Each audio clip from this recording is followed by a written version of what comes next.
രാജ്യതലസ്ഥാനത്ത് കേന്ദ്രമന്ത്രി എൽ മുരുകന്റെ ഔദ്യോഗിക വസതിയിൽ പൊങ്കൽ ആഘോഷങ്ങളിലും പൂജയിലും പങ്കെടുത്ത് പ്രധാനമന്ത്രി നരേന്ദ്രമോദി.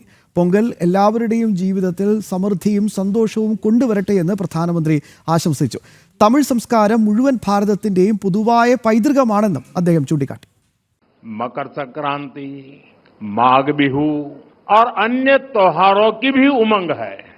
मैं भारत और दुनिया भर में रहने वाले सभी तमिल भाई बहनों को पोंगल की और सभी पर्वों की बहुत बहुत शुभकामनाएं देता हूं।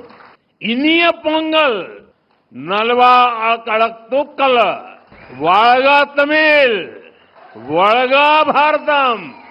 एक बार फिर आप सभी को पोंगल की बहुत बहुत बधाई, बहुत बहुत धन्यवाद।